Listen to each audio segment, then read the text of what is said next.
Bande ko balandi Congo 26 télévision bote na bino nyonso bisika bozwami kolanda émission na bino ya sika oyo ngai ndeko na bino Alfred Ambutu na ko présenter bino émission na biso ya sika kombo na yango le pasteur répond. Bokozala na programme fixe ya kolandaka émission na bino chaque semaine pona ko yanola mituna na bino pe bo mituna ka peut-être ndenge mo na ngai pe liboso na bino na mituna ka mituna ebele.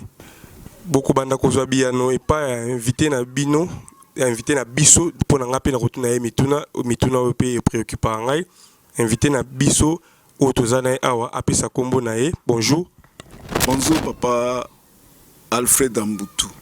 Oui papa tozala posa biso ngai na bandeko bazolanda biso tozala posa elongo ya koyeba kombo. Pasteur Emeraude Béni, il y a église comme Monango, mission mondiale, l'école de la foi, tous en Banounoudé, numéro 36, na commune ya Matete.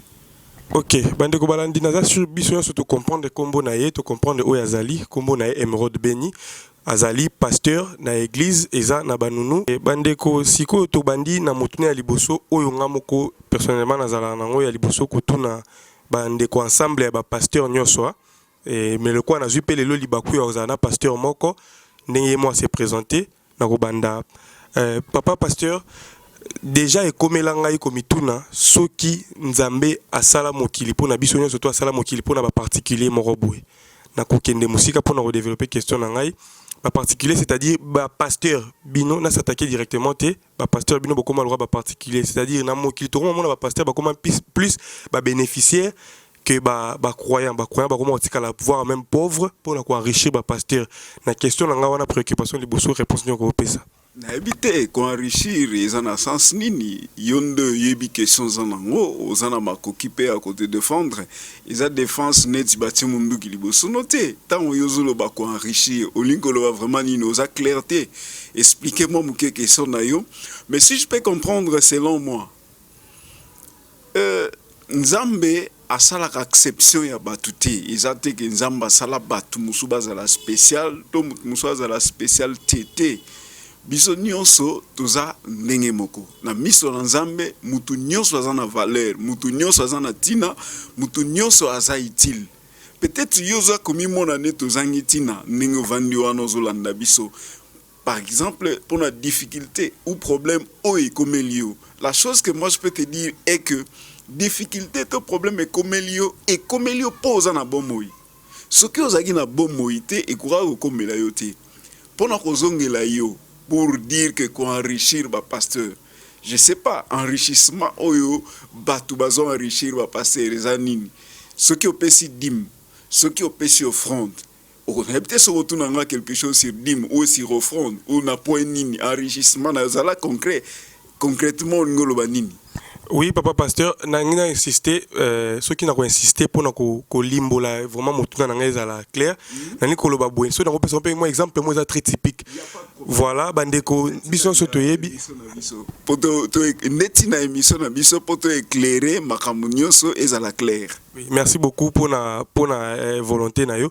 Alors, est-ce que oui, la repère moi exemple moi typique hein bandeko poto comprendre bien question n'angai par rapport à likambotozo lobila. Exemple la groupe ça net lelo dans la plupart il y a des églises la communauté chrétienne il y a Kinshasa tout ya Congo en général tout le monde a ba pasteur mingi bayaka bazalaka véhiculé par contre bandimio baza véhiculé ça ba déjà baza nango originairement d'origine na bango soit na musala na ye azalaka déjà véhiculé tout dans vie na social azalaka véhiculé véhicule en tout cas tout se trompeté véhicule je sais pas peut-être na biso na RDC tout le monde a du véhicule so ça par exemple na Belgique otuni et bandeko bana Belgique deux fois mutu ketika la nango na parking pour la nini mutazo boya préféré ko tambola na transport en commun qui atambola na mutuka donc véhicule est luxité ce n'est pas dit que ceux qui mutazo na mutuka alekio ozangi mutuka non ndeko nanga on est complexe humainement parlant véhicule et sombara mutute mutunda sombara véhicule et ça na véhicule moko te na mokilo basala ngo lekio mutuna valeur ezate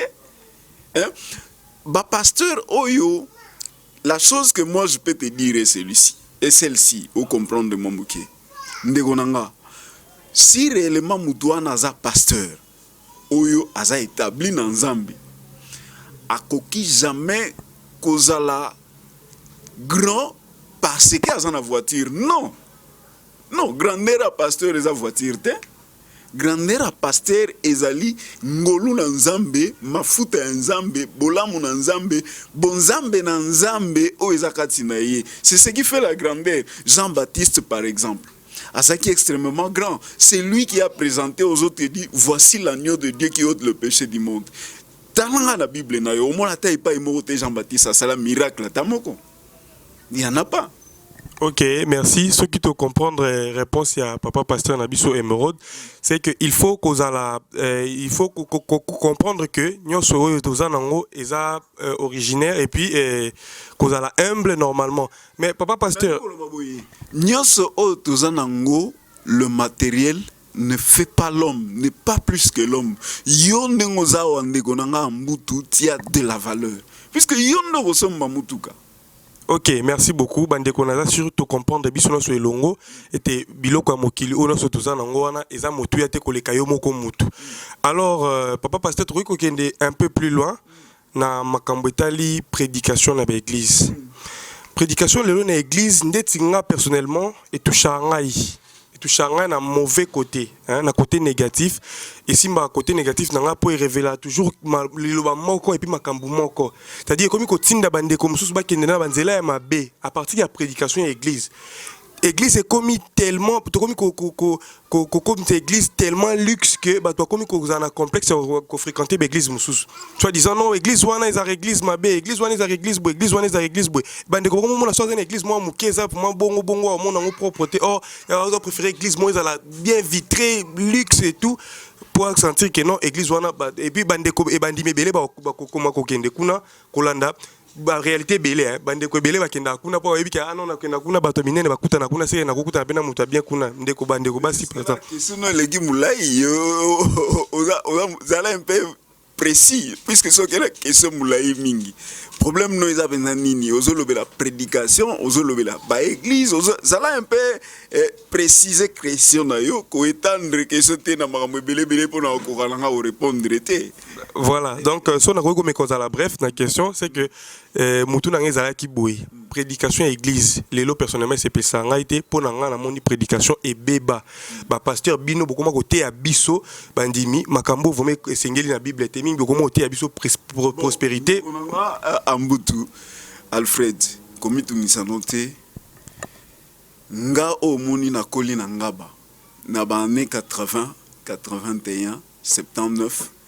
Ezalaki na ngaba au roman na place mo ba dessiner liboko boye ba chelisu ba che photo wana so kepa mutu wana oyebiso toute ta vie oyebiso nde komona mbutu oza mutu a ekolo boye tata na yo maman na bino toute ta génération. Ce gens-là qui disaient ça hier lelo baza ba pasteur. Ozo comprendre problème à prédication na nina lobe la problème à prédication. Bible lobby, l'homme ne donne que ce qu'il a. Ce qui n'a réellement prédicateur à Jésus, n'a roté à Jésus. Je vais donner aux gens Jésus. Je ne donnerai pas autre chose aux gens. Et la plupart, il y a des églises. Tous les pasteurs, ils Christ, ils autre chose. Raison pour laquelle moi personnellement bon ils à la condamnation directement tous à hypocrite ils à la condamnation raison pour laquelle ils ont condamné bino ba pasteur donc bo bemi ba mpate na nzela ya mabe bo bungisi ba mpate nzela ceux qui ba mpate ba bungi lelo à 80% ba pasteur boza responsable ko assumer to et ça ça le contraire non.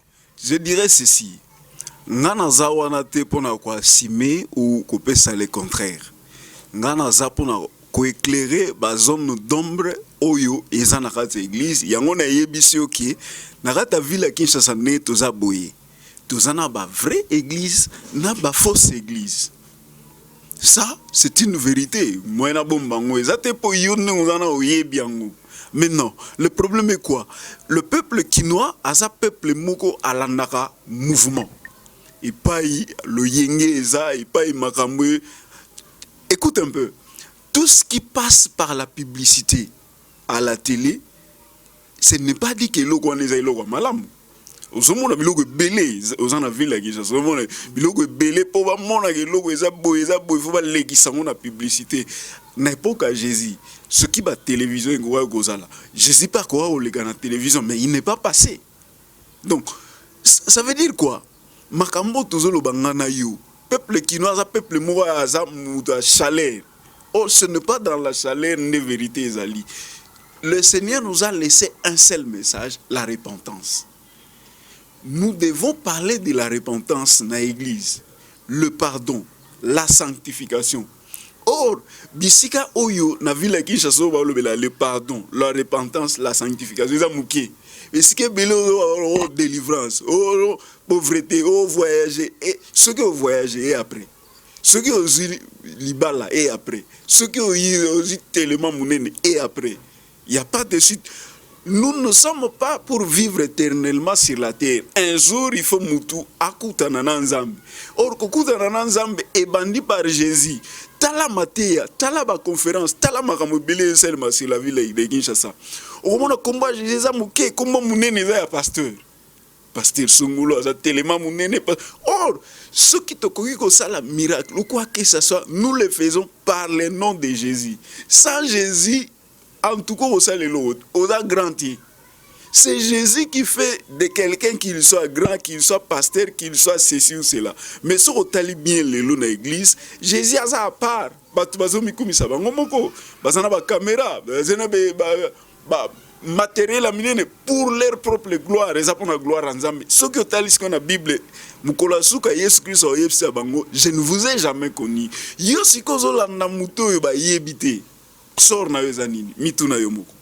Merci beaucoup Bandeko Balandi naza sur bozo comprendre émission échanger ambiance ambiance et comment mususu pour trop côté profondeur il y a la réalité belezo s'est passé na Kinshasa côté Mambotali ba église oui toza mulaité né mo lobby papa pasteur to kata na mukuse mais to me kozala un peu bref voilà papa pasteur est-ce que tokoki koyeba comment reconnaître église oyo ndetinga munaza na ngai inspiré té nazo ki l'église pour na kolisa losambo mais comment na ko reconnaître église za mabe to église za malamu pour na ngai pour être na éviter molimo na ngai kende bisika oyo yesu a reconnaître yango te na ko reconnaître église za mabe ta malamu ndenge problème ezate tuzongela ra makomi so to na Matthieu 28 bandana na verset 17 Jésus-Christ azoyebisa batuke yenda yaki awa na mokili pe apesi baye koli musala bakende partout dans le monde pour na côté et message na bango ba ezani repentance. C'est ce que Jésus dit. Donc église il y a solo o ezana mokili et ça église oyo était à Jésus-Christ. Puisque le message dans l'église ne peut pas être autre chose. La seule personne qui est montée sur la croix a coupé la bisognon, c'est Jésus. La seule personne qui est au-dessus de tout le nom, c'est Jésus. Tout le monde a une question. Est-ce qu'il y a l'église? Il y a Jésus à l'église ni? Voilà la question. Il y a Jésus à l'église ni? Est-ce que Jésus a l'église catholique? Tiens. Est-ce que Jésus a l'église protestante? Tiens. Est-ce que Jésus a l'église à réveil? Tiens. On se comprendre. Donc, le premier problème est l'église, c'est d'abord Jésus. Or, n'a pas de bel message à Jésus, à Maramususu. À Maramususu. Nanzela Maramususu, on a bazo longola bat Nanzela. Tozongel Jean-Baptiste on a autangawa. O Salaki. Jean-Baptiste a dit voici l'agneau de Dieu qui ôte le péché du monde. Yemo Jean-Baptiste Bible zolo bazina bilamba lixte azina mutukate po yo banda yona agina mutukate azina ba costume te azikola tara elamba mo nengona bondo liaka miel na mabanki c'est ce que dit la Bible Jean-Baptiste mais Bible zolo ba de tous les prophètes ba yana mokili za na prophète modal ga Jean-Baptiste. Le plus grand de tous c'est Jean-Baptiste. Et Jean-Baptiste, message n'est répentez-vous pour vos conzinanzambe zoya. Les lobbies sont pasteur to longoli repentance. Ce qui n'est église bo longoli repentance. Bo longoli repentance bo tchemakamunyo landi, c'est déjà une fausse église. Merci beaucoup Bandeko. Naza sûr que naza réponse à la question là parce que na mitu na vraiment mingi. L'église est comme belé. La deuxième chose si ma repentance c'est la sanctification. Na pese exemple. On moniso zana mulangi ya mulangi babenga oni mulangi ya mayo baateka ba mayo baateka milangi. Soki mulangi wana eza na elo te na kati ba olobeza nini? Eza vide. Zonisa micro pardon lobe. Ba olobeza nini? Ba olobeza vide. Eza vide. Est-ce que vous êtes sûr que eza vide? Oui, eza vide. Prouvez-nga que eza vide. Eza vide parce que na kati eloko eza te soki ozwi par exemple bakisi mai nde na kati est complété mai donc c'est-à-dire ezalaki vide avant mai ekoma. Mulangi wana eza vide te. Eza na mupepe na kati l'air AIR. Ah voilà to comme qui est trop scientifique mais vraiment eza pe naturel donc vide ezala te parce que contenance ya mupepe ezala toujours. Le fait que eza na mupepe na kati, cette bouteille appartient au monde. Eza na identité te. Yo moko udolo bango sozi mayo te ba benga mulangi nini? Ya mai. Sozi pétrole te ba benga mulangi nini? Ya pétrole. So te mafuta na kati ba benga mulangi nini? Mulangi ya mafuta. Soki yo te mungu na kati ba benga mulangi nini? Ikoyi mulangi ya mungu. Tu vois que mulangi wana zozo identité par rapport à contenu au bazo tsaye na kati. La bouteille là c'est toi, c'est moi. C'est l'être humain. Et le contenu qu'on doit y mettre dedans c'est Jésus. Ce qui bâtit Jésus na kati ya mulangi te eza susu Jésus te eza ce qui Jésus a na kati muto na komi chrétien. Point barre. Merci beaucoup papa pasteur. Alors tokozwa mutuna ya suka avant to kende ko chuter na émission na biso mutuna biso ya lelo ya suka ezali concernant peka to lelo tozo vraiment ko s'attaquer bon tozo s'attaquer te mais tozo pour ça ko éclaircir bato hein tout ce ba hypocrite te to bo makambu te yango wana lelo to ngai to tuna sous question oyo église ezotongama mingi na mbongo ya bandimi nyonso ya mbongo ya bato nyonso bazotia te lelo to tia moko to somba bakiti lelo to tia moko to somba maintenant to mona église moko te oyo muto abandaki yango akufi to alembi nzoto alege yango epa muto mosusu ke muto famille na donc la plupart ba église la kaka papa to noko abeli to akufi mwana na ye to mwana kasi azo église et c'est continuer comme le roi église comme royaume dans la église c'est un royaume to nini parce que souvent parce que surtout lundi histoire Jésus est moko atikela ka ndeko na ya famille église te mais à l'égard à église et pas ya bato ba notambola na ye pour avoir par là okoki ko expliquer biso ndenge nini to comprendre ndeko na Alfred église eza royaume te église ekotikala kozala royaume te avant to koma na église tozonga mwa moke sima totala mutu moko mone Moïse nzamba apesaki mission bimisa bana Israël na bombo na Égypte même on a terre promise tango Moïse akufi Moïse azaki na bana to te wana oyebi to yebi te wana nayebi Moïse azaki na bana te olobi azaki na bana te Moïse azaki na bana mibali tokata po ni continue voilà oui Moïse azaki na bana oui azaki na bana en principe tango Moïse akufi il fallait bazwa peuple israélite bapesa Gershom moko bana na ye akotsa ba na terre promise mais on n'a pas fait ça. La personne qui a fait entrer le Israël en la terre promise, c'est Josué, qui n'était pas fils à Moïse. Tu vois, ça veut dire quoi? Église, ils ont un patrimoine familial. Église, ils ont ce qui nous réellement pasteur. Au koki kozalana bana biologique, mais bana plus oyo sengeli kozala mangoza bana molimo, les enfants spirituels. Bana na yo ya molimo ne ba vrai bana na yo angwana. Donc tu ne peux pas osater otiki mwasi na yo. Non, la femme n'a jamais été pasteur. Wana Jassim, so lingi to kota na makomi na like ça yo bible. Non, wana to ta lango balasima, oui, voilà. La femme ne peut pas rester à l'absence de son mari parce que moi c'est église, et la compagnie, la société, la entreprise. La Bible dit c'est l'église de Dieu. Et c'est l'église ensemble. Ce qui n'a koufi, yonanga tozaba serviteur na église. Et si nga zalala likanisi que non, demain je peux mourir ou le loup. Puisque tu es bali ouais mutaye ba jura okufa. Ça te nga ifona sala ka musala nga un vrai pasteur tango sala musala na ye abongisa ka relève na ye pona kokufa lobby. Et ce qui n'a zati, ce n'est pas mon fils. Non, ce n'est pas mon fils biologique qui doit être responsable. Ça doit être toi. mon collaborateur direct au tozo sala na yo musala po yo yebi l'air nazo yamba batu yo za peut-être toza libanda ou bozo quelque part o yebi ndenge na yamba batu mais mon fils n'est pas là, peut-être mon fils a aventuré à ça n'importe quoi yo yebi la plupart va passer so la nel malam bana bango bazala ka penza bango nyonso bazaka penza na kata musala nzambe te la plupart na lobite ke bango nyonso mingi bazala la misala mususu nde toyebi tokotanga kombo te mpona koevite baproblème. Mon fils oyo akoki kozala nsima na nga c'est plus mon fils spirituel nde place bayeba vrai pasteur ye wana vrai pasteur eza oyo soki akufi bakozwa mwana na ye te batya ye place wana non c'est pas biblique oprouve ata pasteur moko te numéro na biso eza wana pasteur moko aprouve biso que moi na ye directement comme non on est comme royaume ndenge olobaki eza royaume de eza église de Jésus-Christ ye moko avant kufa azaki na bandeko ne en soto il pouvait laisser l'église ce qui est kokagos à l'époque là na mutu moko mais il a laissé Pierre, c'est Pierre qui est resté avec l'église. Donc moi personnellement, je suis contre que ce qui passait à Koufi Bazu, moi, oui, avant Koufa, les autres dans l'église, tout le monde a passé à Koufi Bazu, moi, c'est pas biblique. Merci beaucoup, Bandeko. Naza surtout comprendre, moi, mon tuya, la question de Zaki Nango Lelo. La question est belé, est vraiment belé. Moi, personnellement, Naza belé. Et puis, Binobe Bandeko, Bozota la biso na Congo 26 télévision.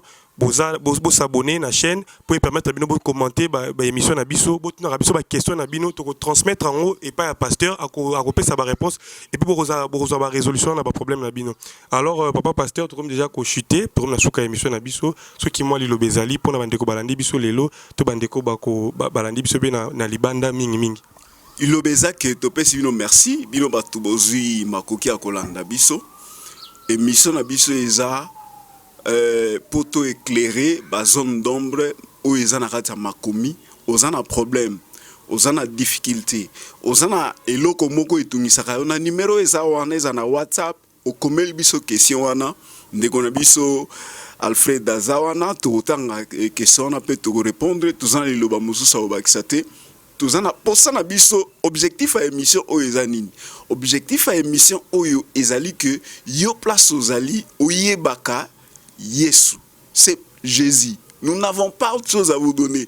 Le pasteur ne donne pas autre chose. Le pasteur ne peut donner que Jésus. Puisque ce Yesu a continué, tout le belabino moulangi ya mayao. C'est aussi moulangi vide et au tchamakele le belé sozo betango. Mais sozo mayote et au tchamakele le belé souté. Et moulangi est comme la valeur. Au bako comme melango ata le président de la République atanani a comme la mayona tant on a posé maille. Mais tant moulangi est à vide. Ils ont pensé na utilité belé pensati. Au moins muto akoma katina na mokili so azana Yesu. Sans Jésus nous ne valons absolument rien. Sans Jésus a tous ba titre belé et osale lo moté. Donc souci na biso ezali bota Yesu kati na mutema po mutema na bino ekoma na mutuya na miso nzambe. Merci. Merci beaucoup. Bandeko Balandi, Congo 26 télévision, ezalaki bongo émission na bino ya sika na kombo ya Le Pasteur répond. Le Pasteur répond est disposé pour na biso pour na bino nyonso bandeko Balandi, ba o bo s'abonner na chaîne Congo 26 télévision, na ba o pe bo s'abonner na te bozwa occasion ya ko s'abonner pour boza la peine na permission ya ko tuna biso ba mituna to transmettre pas ya pasteur apé Sabino Biano. To kutani bongo na mbala ekoya na ko bosa na te ko remercier bandeko basunga biso na sima ya caméra. Na moni bongo ndeko Elan Roma na ndeko Kasa et puis na réalisation